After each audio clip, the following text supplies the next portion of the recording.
Si buscas un portón automático para tu casa o para la oficina, asegúrate que sea fuerte, que sea seguro, que sea práctico, que sea un SEA. Porque solo un portón SEA te asegura el mayor respaldo técnico, un service propio en todo el país y la garantía de todos sus productos. Ingresa en seaportones.uy o llama al 2601-2611. Si vas a elegir un portón, que sea un SEA. Hola Carlos, buen día, bienvenido. Buen día, muchas gracias, ¿cómo estás? Le pregunto al... ¿Vos naciste antes del 68? Bastante antes, en el 49. Bien. ¿Vos recordás? Ahora te voy a pedir tu aporte académico, digamos, ¿no? Pero le quiero preguntar al compatriota, ¿qué onda vos con el 68 en general? Y bueno, con estas movilizaciones de estudiantes y con la muerte de estudiantes en particular, y muy particularmente la de Liberarse. Bueno, yo me había venido a Montevideo en el año 67, yo soy de Fray Bentos, me vine para acá. Entonces ahí yo estaba, digamos, ahí entré. Lo primero que me tocó vivir en la universidad fue la ocupación de la universidad cuando la conferencia de presidentes de Punta del Este, en abril del 67. O sea, yo acababa de llegar a Montevideo y esa fue la primera movilización que presencié. Y después en el año 68 yo estaba más en Fray Bentos y venía a Montevideo a dar exámenes o venía a asistir a algunos cursos, etcétera. Yo en esa época estaba en la Facultad de Derecho, mira vos. ¿Pretendías ser abogado? Pretendía ser escribano. Y yo creo que el profesor de historia es producto de los incidentes del 68. Creo que ahí me cambió la cabeza. Pero en esa, digamos, yo en el 68 estaba allá y acá. Es decir, era una situación, te voy a decir, bastante incómoda, porque, digamos, me veían raro en los dos lados. Me decía, yo desaparecía de acá por momentos y volvía a reaparecer. Y decía que estaba en el interior. Sí. Y llegaba al interior, llegaba a Fray Bentos desde Montevideo y me quedaba un tiempo en Fray Bentos y desaparecía de Fray Bentos ¿Y este qué hace? ¿En qué anda? ¿Qué onda con este? Claro. Entonces ahí como que era, digamos, un personaje un poco sospechoso, digamos, sí. Pero... Sospechas que hoy, con justamente el avance tecnológico puesto al servicio de las comunicaciones, ya no existiría, ¿no? Relevante, claro, nunca me iría y nunca estaría. Claro, pero además estás en tu pueblo natal y tenés una foto de ahí. Claro. Ahora bien, yo un poco lo insinuaba porque cuando uno... Primera cosa, ¿aplica el concepto, el año 68 en el concepto pasado reciente? Bueno, a ver, el concepto pasado reciente no tiene que ver directamente con el tiempo, sino con los episodios del pasado. Bien. Es decir, hay un pasado anterior al 68 que es mucho más lejano que el pasado posterior al 68. Es decir, el año 66 es mucho más lejano que el año 69, por ejemplo. No que solo 3 años más atrás. Claro. Hay una fractura y hay un corte. Sí.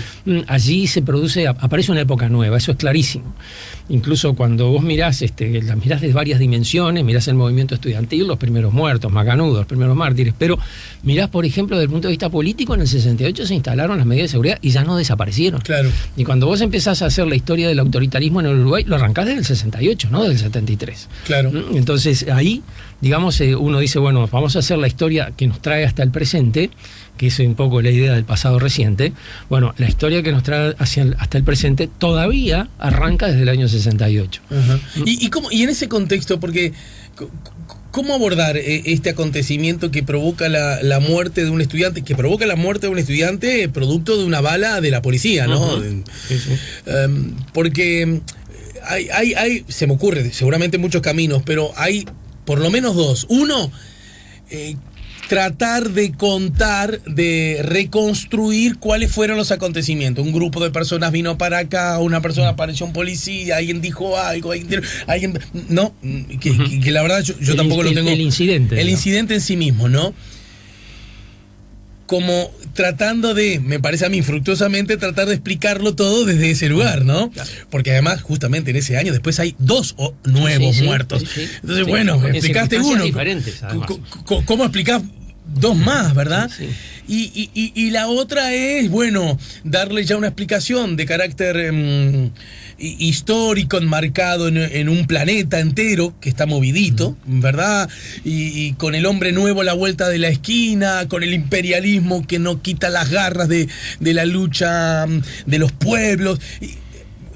¿Cómo se explica? Porque de verdad, yo me he sentido siempre muy, muy inútil tratando de explicar, incluso buenamente aquellas personas que creen, bueno, ni hablar aquellas personas que creen que este es el peor momento de violencia o de inseguridad que vive la nación.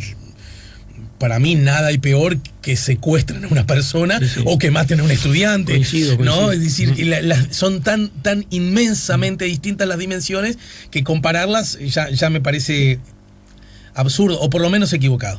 ¿Estamos?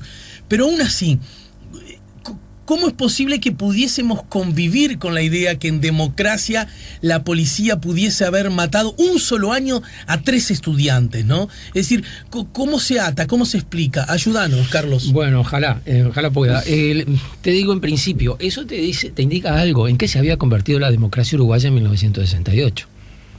Es decir, la democracia uruguaya viene teniendo un proceso de deterioro claramente de las prácticas democráticas desde los comienzos de la década del 60. Allí hay, y eso se sabe ahora, con la tolerancia de la policía, grupos de extrema derecha que hacen atentados, cometen asesinatos, hacen todo tipo de cosas, donde no hay nadie que los frene, ni nadie que le ponga. Al contrario, hay prensa que lo justifica, el diario El País, por ejemplo, el diario El Día, lo justificaban sistemáticamente, ahí tenían...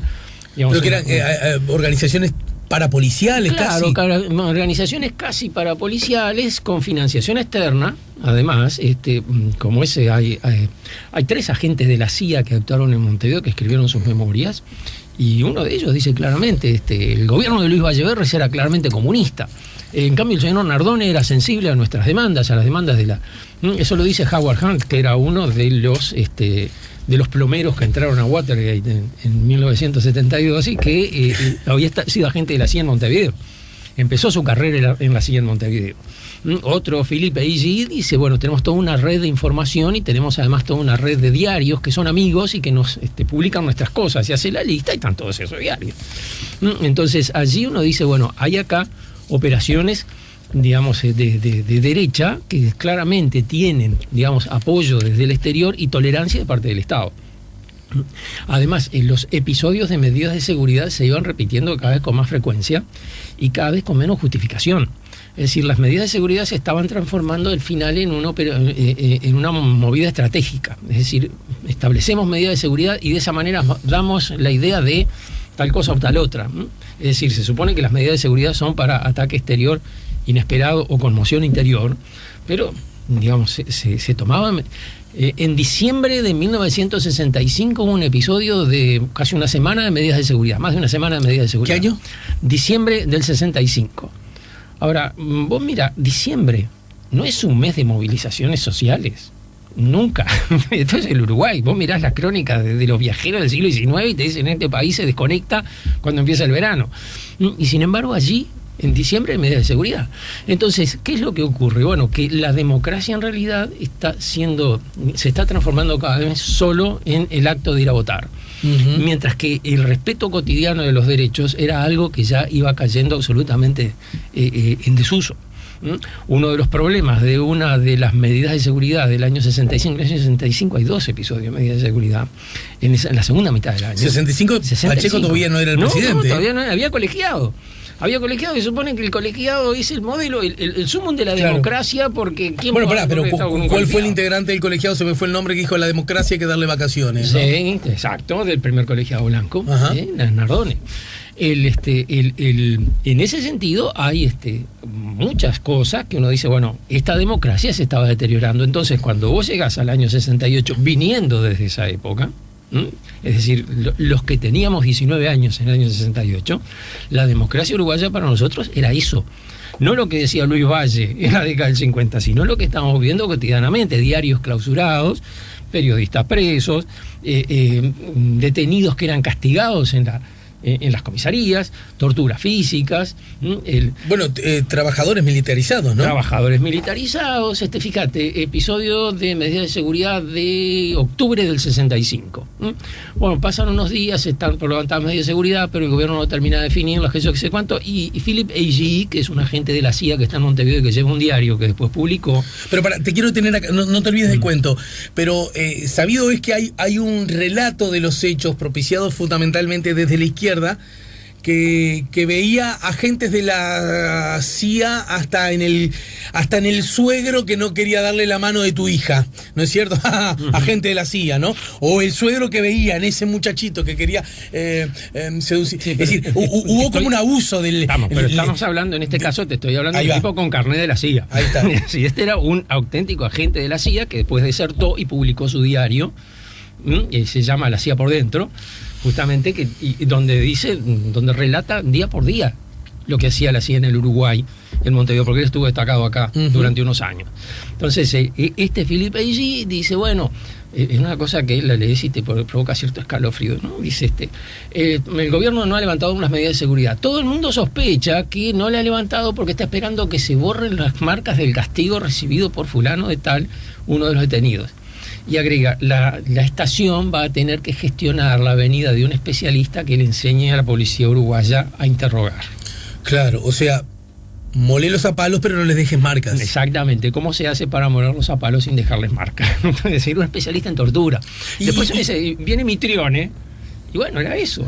Bueno, pero yo he escuchado a propósito que hasta se duda de si Mitrione era el que... la izquierda o parte de la izquierda ha dicho que era. A ver, Mitrione no era de la CIA aparentemente, eso es una de las cosas que Clara Aldrigui averiguó, no parece haber sido de la CIA. Y yo recomiendo además que justamente, ya que la mencionaste, Clara Aldrigui, historiadora uruguaya, publica un dossier en el último número de Brecha, Estados Unidos y el 68 uruguayo, las armas que mataron a Hugo de los Santos y Susana Pintos, ¿no? Bueno, en el que justamente... demuestra que las armas vinieron de los Estados Unidos. Acababan de venir. Claro. Ahí, a ver, sí hay un apoyo muy claro, digamos, del gobierno norteamericano, que estaba muy asustado, muy preocupado con el tema de la revolución comunista. Es decir, acá lo que tenemos que encuadrar estos episodios y todo este deterioro de la democracia uruguaya de los años 60 en el marco de la Guerra Fría. Claro. La Guerra Fría, que cuando se enfrió, acá la pasamos bastante barata porque el Partido Comunista siguió siendo legal, no les prohibieron los diarios, no fue preso ninguno, etcétera, etcétera. Es decir, acá había discurso anticomunista, pero no había medidas anticomunistas. Pero en los años 60 sí, digamos, hay un reenfriamiento de la Guerra Fría que acá se sufrió directamente. Todo el tema de Cuba, el hecho de que Cuba era comunista, etcétera, etcétera. Acá, entonces, a Estados Unidos le interesa mantener, digamos, los gobiernos, entre comillas, democráticos, porque apoyaba golpes de Estado militares, por ejemplo. Sí, claro. Que frenaran el comunismo. Entonces, en ese sentido, el gobierno norteamericano ha estado dispuesto a ayudar. Y cuando se producen los incidentes del 68, y eso lo dice el ministro del Interior de la época, que además es un destacado jurista, coautor de la Ley Orgánica Universitaria de 1958, presidente de la Corte Internacional de Justicia de La Haya, Eduardo Jiménez de Aréchaga, era el ministro del Interior, y el ministro del Interior que allanó la universidad, dice... Pero ¿y eso qué luce? ¿Como una contradicción de qué tipo? No sé cómo luce, ¿viste? Pero él era coautor de la Ley Orgánica de la Universidad y además estaba tan orgulloso de su producto que rechazaba la posibilidad de discutirla en el Parlamento. El Parlamento la tiene que discutir, la tiene que apoyar, que aprobar. ¿Sí? La hicieron los juristas más sabios del país. Por favor, lo hice yo. Y yo entre ellos. Y él termina siendo el que da, digamos, rienda suelta para que allanen la universidad buscando a Ulises Pereira Reverbel, que es el primer secuestrado político en este país. Sí, secuestrado por el MLN. Por el MLN, el primer secuestro del MLN. Recordemos que al mismo individuo lo secuestraron lo volvieron dos veces, a secuestrar después y lo tuvieron mucho tiempo secuestrado la segunda vez. Ahora bien, yo puedo entender en esa lógica, hago el esfuerzo para no caer en la tentación anacrónica, ¿no? La lógica de Estados Unidos preocupado por el, llamémosle, comunismo internacional y que actúe sus herramientas, sus armas a través de distintas agencias, por ejemplo, la CIA, ¿no? Incluso puedo entender un gobierno claramente en el espinel ideológico ubicado en la centro derecha, como era el de Gestido y Pacheco, porque Gestido no era un liberal en el sentido, ¿no? Era más complicado, digamos. Pero quiero decir, estaba más a la derecha que Luis Valle, para utilizar la imagen, ¿no? Parece claro. Una opción política un poco más conservadora, llamémosle. Ahora, en ese contexto, una cosa es eso, bueno, mirá, a mí yo qué sé, a mí los bolches no me gusta, a mí me desconfío, la sedición ni hablar, porque entre otras cosas comete delito, y qué sé yo, a mí los sindicatos les tengo de confianza, porque estos me trancan el país, los estudiantes que vayan a estudiar en lugar de organizarse tanto de hacer greve, yo lo puedo entender todo a la perfección, no me cuesta nada. Ahora, ¿Matar? Siento que hay algo que se me escapa. ¿Me lo decís luego de la pausa? Bien. ¿Cabe la hipótesis? Sí, los matamos, pero de verdad no era nuestra intención. Lo vemos luego de la pausa. Estamos con Carlos de Masi, estamos poniendo la mañana en camino. Algunos mensajes llegan. Si tuviera que marcar un hecho bisagra en mi vida, diría el asesinato de Liber Arce. Los de entonces despertamos para siempre. Esto lo dice Raquel, 099-894-987. Buenos días, Alejandro, gracias por recordar a los mártires estudiantiles. Lamentablemente las nuevas generaciones no tienen idea de las luchas contra el pachecato. Hoy se quejan porque la cerveza no está fría. Abrazo fraterno y liverpulense, lo dice Eddie el Escribano. 099-894-987. Es cierto, Alejandro, tengo una amiga que el hijo gana el doble de los padres y se enojó porque la madre le dijo que aportara en la casa. Lo dice Omar, esto con relación a lo anterior, ¿verdad? Buenos días, Alejandro, gracias por recordar los... Bueno, este era el que leía recién, que llegó también por WhatsApp o por SMS. Yo te dejé dificilísima me habías dejado. Estamos conversando con Carlos de Masi a propósito de estos acontecimientos, ¿no? A propósito, bueno, hoy estamos recordando, bueno, se transformó en una fecha emblemática, ¿verdad? El 14 de agosto, porque muere un estudiante, muere en las calles. El primero en la historia del Uruguay. Claro. No el primero en la historia latinoamericana, que el movimiento estudiantil de América Latina tiene muchísimos mártires, pero sí el primero en el movimiento estudiantil uruguayo, que tiene una larguísima tradición de movilización y nunca había tenido un mártir. Pero además no muere, que es un asunto que también yo quiero subrayar, no muere en lucha con una organización con cadenas y fusiles de derecha que decía, salgan de acá, bolcheviques inmundos, y se dieron, y uno ¿no? Fue una bala de la policía. Una bala de la policía que además impactó en un estudiante que se alejaba, no que avanzaba sobre el policía. El episodio, digamos, es un policía, se ve rodeado, cae en el medio de una manifestación estudiantil, queda rodeado por los estudiantes y le quitan la gorra. Entonces él saca el revólver y todo el mundo ve que sale el revólver, claro, estudiantes desarmados, por más que sean muchos, pero son desarmados, digamos, ninguno tiene vocación de mártir, todos salen corriendo. Y el policía hace un disparo, pero en vez de tirar el disparo al aire, lo tira hacia adelante. Y entonces impacta en Liber Arce, que va alejándose. Se está alejando Bueno, déjame manejar esta hipótesis. Y no puede ser adjudicado ese hecho deplorable y delictivo, por supuesto, por parte del policía, pero fruto de un arrebato, de un enojo, en definitiva de una falta de profesionalismo de manejar estas cosas, del macho que se ve invadido porque le sacaron la gorra y dispara diciendo a mí nadie me toca la gorra. No, estoy razonando. Sí. No, que quede como en un desenlace, en el desenlace fatal que nadie quería, incluso a la larga que tampoco la quería ni el policía, ni el Estado, ni el gobierno. Tal vez que sí. El problema es que hay más estudiantes muertos. Es decir, esa circunstancia no es un hecho aislado, mirado en la perspectiva. Es cierto que en la dinámica de enfrentamientos entre estudiantes y policía en el año 68 esto podía ocurrir. Los estudiantes, digamos, no tienen armas, no hay armas de los estudiantes. La policía dice que sí hay y que por eso utilizan sus armas, pero nunca encontraron ni un impacto de bala disparado por un estudiante, ni un arma en manos de un estudiante en una movilización, ni nada. Había piedras. Sí. Y bueno, y a pedrada se manejaba. Y del otro lado, bueno, había gases. Entonces, digamos, en ese sentido estaría más o menos como en un equilibrio demencial, estarían más o menos como equilibrados. Pero la policía acá sí perdió el control, sí la situación lo superó. Pero además, la gorra quedó en poder de los estudiantes. Y como la gorra tiene en la chapa el número de seccional y el número que identifica al policía, fue prácticamente muy fácil decir, bueno, el que tiró fue fulano de tal, que fue procesado, etcétera, etcétera. Fue a la cárcel por esto, porque en realidad no podía ni argumentar ninguno de los motivos atenuantes. Su vida no corría peligro, no era legítima defensa, no estaba resistiendo un ataque, no estaba en ninguna circunstancia de peligro que pudiera en riesgo su integridad. No, estaba quedando solo en el medio de una masa de estudiantes que se alejaba. Sí, entendido. Distinto al caso de Hugo de los Santos y Susana Pintos. Ese caso es diferente. Y ese caso sí digamos, no admite muchos atenuantes. Allí, cuando la muerte de Liberarse, Jiménez de Arechaga es convocado al Parlamento y es interpelado. El aludido ministro del Interior, jurista de renombre, gran constitucionalista, y entonces allí la explicación que da Jiménez de Arechaga dice, bueno, fue un incidente, un poco lo que decíamos recién, no escapó de la intención, etcétera, etcétera, pero además la policía no tiene armas como para enfrentar un tumulto de estas características.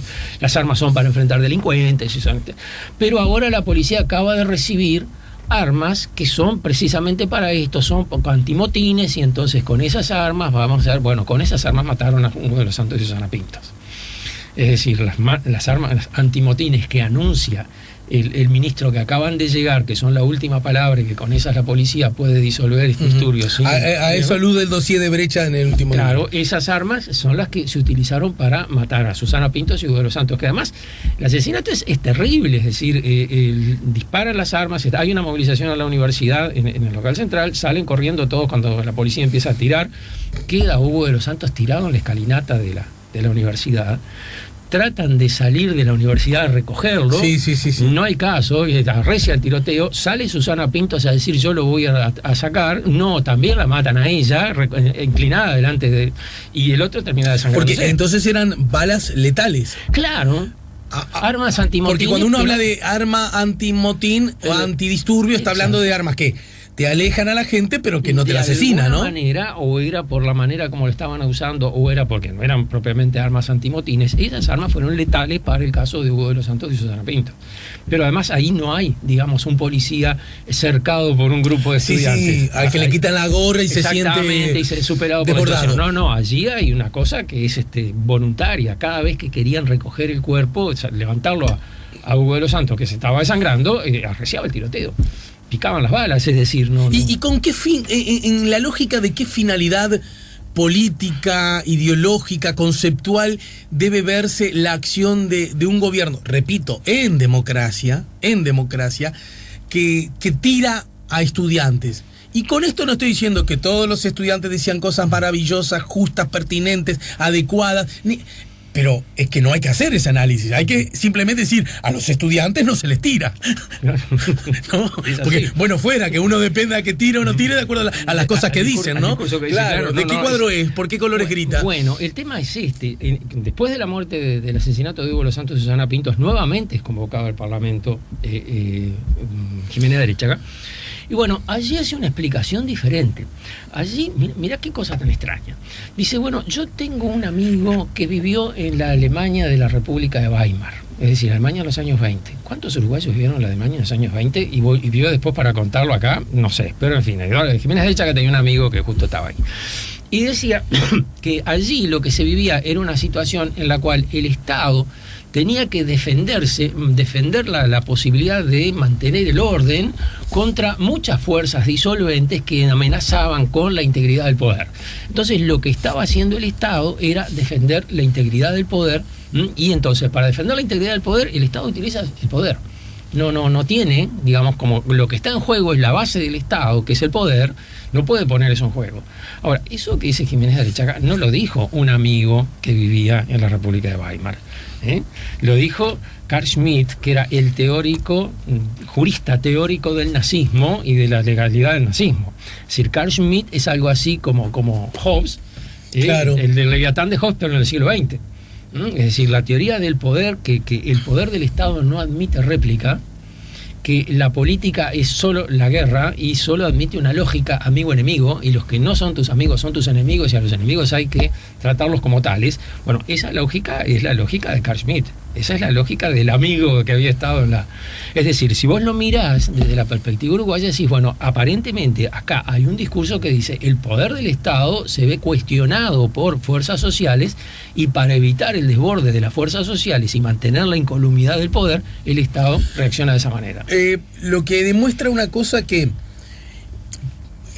el contexto histórico habla de un 68 muy clave, muy bisagra para buena parte del mundo occidental, por lo menos, ¿no es cierto?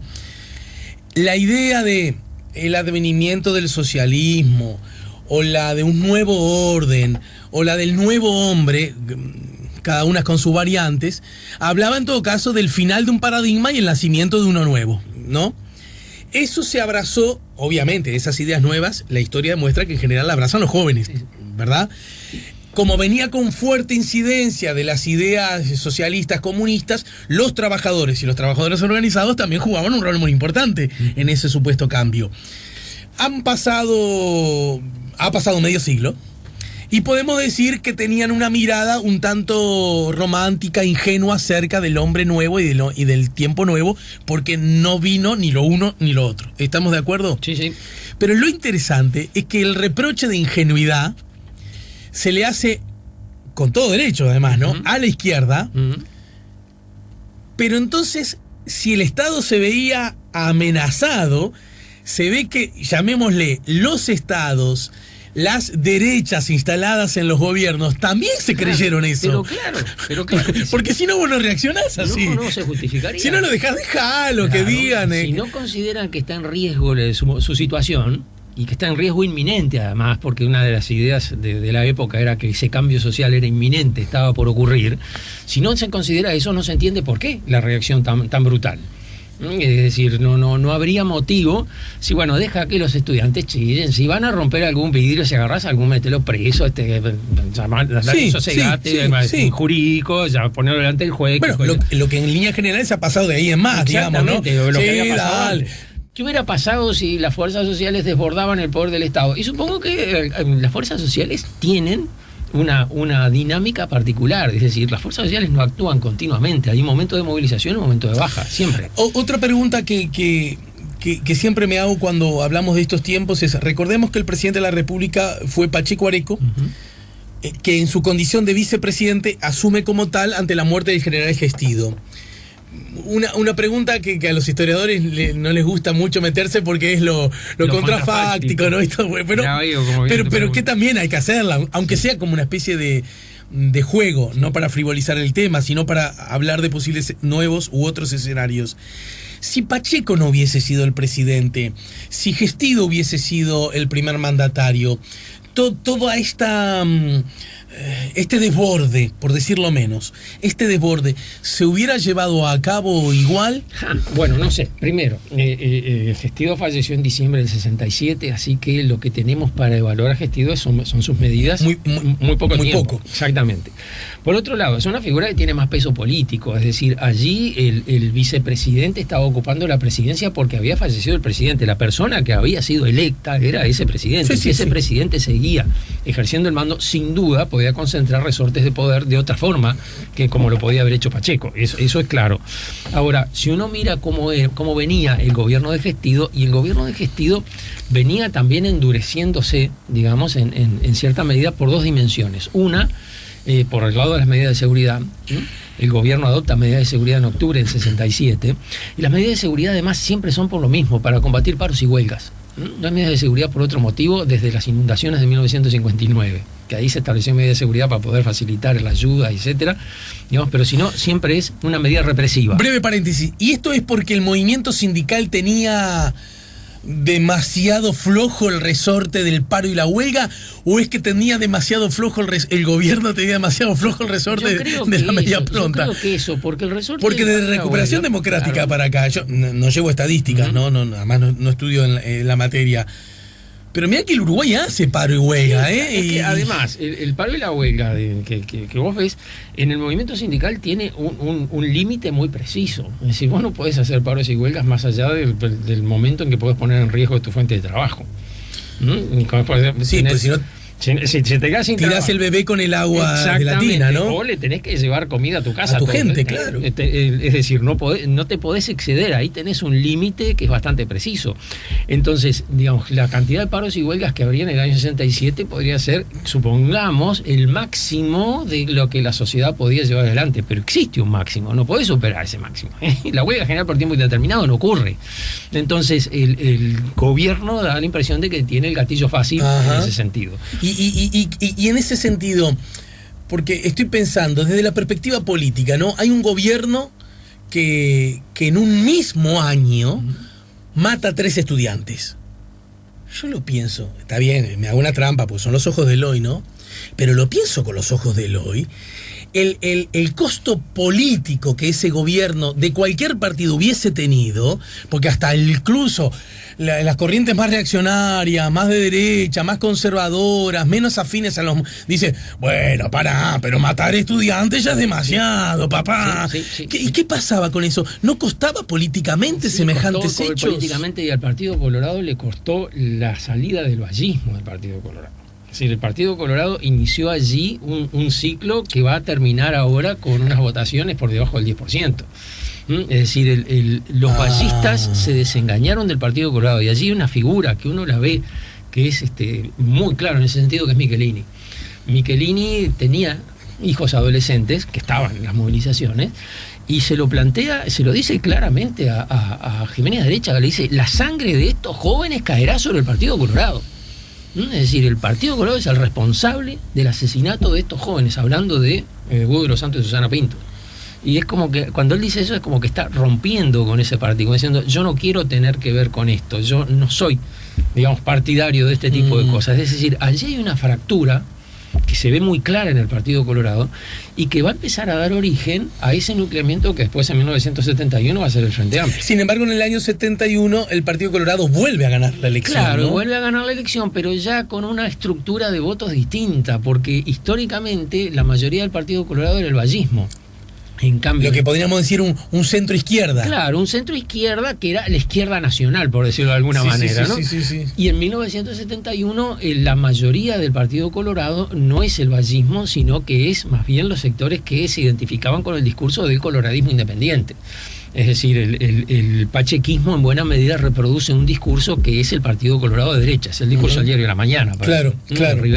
Sí, al punto tal que el resto del espectro político, un fenómeno electoral gigantesco en el Partido Nacional de Wilson Ferreira, de centro izquierda, la propia izquierda, si uno sumaba, veía que esa gente seguramente estaba descontenta con cosas que habían pasado, ¿no? Lo que queda por resolver, y te dejo la pregunta planteada, porque no solo vos hacés preguntas aquí, una pequeña venganza. Bien metida. Ahí. Igual yo te voy a contestar que ya estamos en el final del programa. Por así eso, que no algo así me voy comiendo. ¿Por qué Ferreira Aldunate no se transformó en la figura en 1968? Es decir, en ese momento en el cual el Partido Colorado estaba knockout, el vallismo cuestiona desde... Pero estuvo muy cerca de transformarse igual, ¿no, Carlos? No habla no habla, es decir, hizo una interpelación maravillosa al ministro Guzmán Acosta y Lara a fines de abril, y se llama a silencio todo el resto del año. Uno dice, bueno, si ahí Ferreira Aldunate se para y se enfrenta al gobierno y se pone como una alternativa, yo estoy seguro que nuclea a toda esa gente que estaba, digamos, acostumbrada a votar al vallismo en el Partido Colorado, y que estaría dispuesta a votar a alguien en el Partido Nacional, como pasó en el año 58, por ejemplo, que la mayoría de los vallistas de Montevideo votaron un gobierno departamental blanco. Claro, la única vez que el Partido Nacional gana. Y eso lo gana con votos de vallistas decepcionados, que después se decepcionan al Partido Blanco y vuelven otra vez al Partido Colorado. Hasta que después se afincan en la izquierda. Hasta que al final migran definitivamente hacia la izquierda. ¿Por qué? Porque el discurso del Partido Colorado se transformó en eso, es decir, en el discurso del coloradismo independiente. Para terminar, ¿no? Los nuevos tiempos requieren, incluyen nuevos problemas, y que como son los nuestros, uno tiende la tentación siempre a creer que son los peores, porque son los de ahora, ¿verdad? Los más graves. Cuando vos perdés el ómnibus, no hay ser en la tierra que te diga tranquilo, porque igual hay cosas que le pasan peor a otros. No, perdí el ómnibus y llego tarde y el gerente me va no sé qué, ¿verdad? ¿Estamos de acuerdo? Sí. Ahora, tenemos que igual hacer el ejercicio, tenemos que tener la obligación de separarnos de esa peripecia personal y verlo en una línea histórica.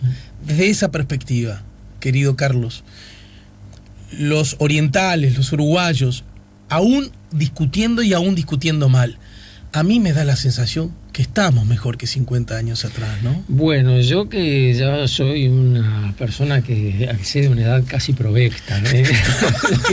Yo tenía 19 años en el 68. Para nosotros es muy claro, para mí es clarísimo. Solo el hecho de decir: han habido elecciones que no han sido cuestionadas, en la cual todos los partidos han tenido oportunidad de ganar. Fíjate que eso, la rotación no ha habido un episodio de medidas de seguridad en todo el periodo desde 1985 para acá, y es el periodo más largo de la historia del Uruguay sin medidas extraordinarias. Claro. Y si ves además la cantidad, la ampliación de derechos que la sociedad uruguaya está teniendo, el reconocimiento legal de situaciones que, bueno, le hablabas hace un rato con Alcuri, como digamos cosas que antes parecían normales ahora no lo son, y incluso tienen un marco legal que las rige. Bueno, para mí eso es mucho mejor. Claro. Por eso, para mí eso es infinitamente mejor. Y por otro lado, como vos decías, los problemas que nos ocurren a nosotros parecen los más graves del mundo. La conflictividad, la inseguridad siempre existió en la sociedad. Entonces decir, no, esta sociedad es lo peor de todos porque la inseguridad no nos deja vivir. Si vos querés tener la inseguridad como un objetivo principal, una preocupación principal en tu vida, no te va a dejar vivir. Claro. Eso va a ocurrir así. Ahora, decime de qué época querés que te hable y yo te digo cuál era la inseguridad de la época. Lo que pasa es que a veces se hace el ejercicio de decir, ahora hay más asesinatos, claro, hay más rapiñas, hay más robo. Como claro. Algo. Pero ¿cuál era?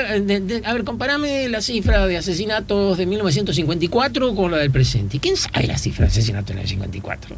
Lo que hay es un impresionismo, decir, no, antes.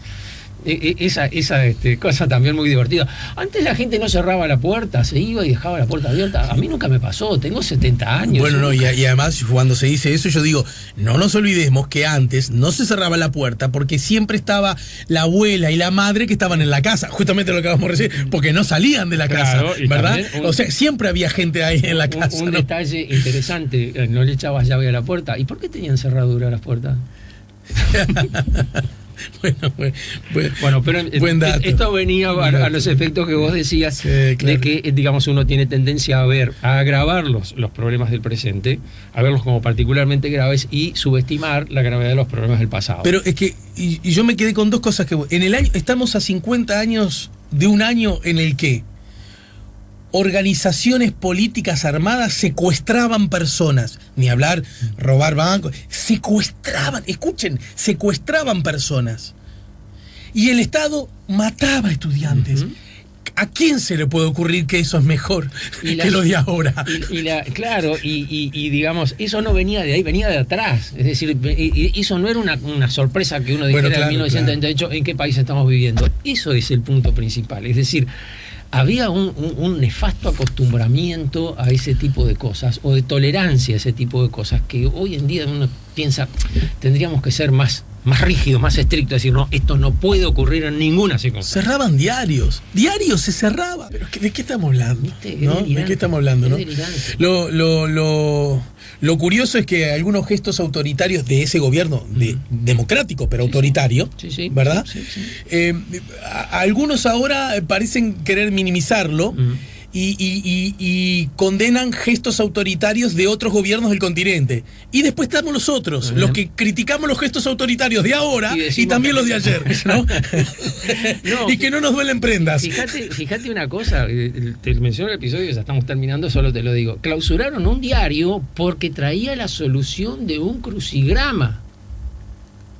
Un diario que se llamaba Democracia, que lo sacó Fasano, cuando le clausuraron Extra. Lo clausuraron en el primer ejemplar porque traía la solución del crucigrama que había traído Extra antes de la clausura. Me está jodiendo. Es así, entonces se entendía que eso marcaba una continuidad, no por lo que dijiste, por lo que podés llegar a decirte, clausuró el diario. Bueno, muchas gracias, Carlos de Masi. No, siempre es divertido hablar de estas cosas. Paso el dato que hoy hay una marcha en la explanada de la universidad a las 18 horas organizada por los estudiantes, ¿verdad? Gracias por darme esta oportunidad. Si buscas un portón automático para tu casa o para la oficina, asegúrate que sea fuerte, que sea seguro, que sea práctico, que sea un SEA. Porque solo un portón SEA te asegura el mayor respaldo técnico, un service propio en todo el país y la garantía de todos sus productos. Ingresa en seaportones.uy o llama al 2601-2611. Si vas a elegir un portón, que sea un SEA.